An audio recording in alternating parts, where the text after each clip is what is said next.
สบายดีเนาะครับพระเจ้าซื้อข่าวสุงดิจานเนาะมื้อนี้เราจะมาอธิบายเกี่ยวกับวัตถุผ่านแว่นเพียงเนาะวัตถุผ่านแว่นเพียงที่มีแว่นเพียง2อันประกอบเข้ากันโดยมุมใดหนึ่งเนาะตัวนี้จะมาอธิบายแว่นเพียง2อันประกอบเป็นมุม60องศาก็คือมุมอัลฟาเท่า60องศาเนาะแล้วก็ก่อนเราจะเตรียมในวัตถุผ่านแว่นเพียงนี้เนาะก่อนอื่นเราต้องรู้สูตรคิดไล่จำนวนรูปของมันว่าอัลฟาเท่าใดเราจะคิดไล่จำนวนรูปวิธีเตรียมมันเตรียมเท่าไหร่เนาะแล้วก็อันที่2เราต้องสอบบนอิงคือเอาอิงใส่หลักการ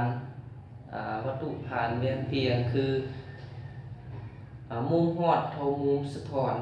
ทุกเทื่อในการระยะรูปเท่ากับระยะวัตถุเนาะคือตัวนี้เนาะบนอิงเนาะมานี่การคิดไล่จำนวนหอบการคิดไล่จำนวนรูปเนาะอันที่1คือ n เนาะสูตรหลักของมันเลยคือ n เท่ากับ360ส่วนในอัลฟาเนาะตัวนี้จะเป็นประกอบเข้ากันเป็นมุม60องศาเนาะอัลฟา60มันแทนซะนี่เนาะเวลานี้เราคิดไล่ค่าของ n ได้5รูปเนาะวิธีเตรียมคืออันนี้แม่นเพียงตัวที่1เนาะอันนี้เนาะอันนี้แม่นเพียงตัวที่2เนาะ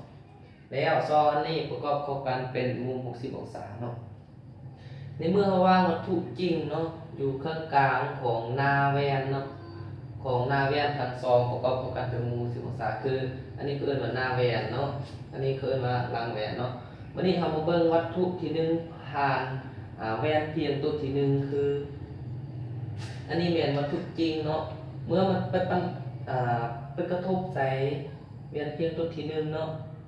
แล้วจะมีเส้นรัศมีแสงฮอดเนาะแล้วจะมีเส้นรัศมีแสงสะท้อนนี่เนาะตัวขีดขาดนี่เนาะแม่นรัศมีแสงสะท้อนเนาะแล้วเส้นรัศมีแสงฮอดจะเท่ากับเส้นรัศมีแสงสะท้อนทุกเทื่อเนาะ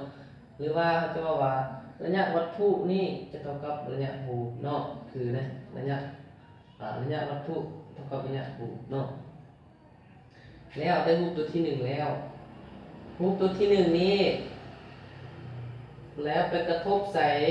แว่นเพียงหน้าแว่นเพียงตัวที่2เนาะหน้าแว่นเพียงตัวที่2จะปฏิสารอันนี้เอามาเบิ่งเส้นนี้คือรัศมีแสงฮอดเนาะไปกระทบใส่หน้าแว่นตัวที่2เนาะแล้วเกิดมีแสงสะท้อนเนาะเกิดมีแสงสะท้อนหรือว่ารัศมีแสงสะท้อนเนาะเป็นวัตถุที่2คนนี้เนาะเป็นวัตถุลวงเนาะวัตถุนี้เป็นวัตถุลวงโดยที่ว่าระยะรูปตัวนี้เท่ากับระยะวัตถุตัวนี้จะเท่ากับระยะวัตถุลวงตัวนี้เนาะแล้วจะมีเสียงสะท้อนจะมีบ่แม่นแสงสะท้อนจะมีเสียงฮอดเนาะไปกระทบใส่รังแว่นตัวที่1เนาะจะเป็นต่างสากกับรังแว่นตัวที่1แล้วจะเกิดมีเสียงสะท้อนเนาะแล้วจะเกิดมีเสียงสะท้อนอยู่รูปที่5นี่คือรูปหลวงเนาะอันนี้แม่นวัตถุตัวที่1ผ่านแว่นเพียงตัวที่1เนาะวันนี้เฮามาเบิ่งตัวที่2คือเส้นขีดตัวเข้มๆนี่เนาะแล้ววัตถุผ่านแว่นเพียงตัวที่2คือ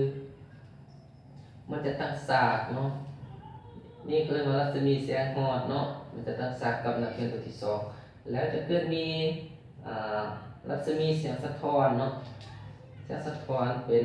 รูป3นี่คือรูปจริงเนาะแล้วจะมีแสงฮอดเนาะแสงฮอดไปกระทบใส่หน้าแว่นตัวที่1เนาะแล้วจะมีแสงสะท้อนเนาะเป็นรูปที่4เป็นวัตถุลวงเนาะอยู่นี่เนาะแล้ววัตถุลวงรูปที่4นี้จะมีไปกระทบใส่รังแว่นตัวที่2เป็นประตักษากเนาะคือรัศมีแสงฮอดแล้วจะมีรัศมีแสงสะท้อนเนาะรัศมีแสงสะท้อนอยู่จุดนี้เนาะระยะจากระยะวัตถุลวงหาระยะรูปลวงนี่มันเท่ากันเนาะมันเท่ากันแล้วจุดนี้เป็นรูปตัวที่5รูป5นี่ได้มาจาก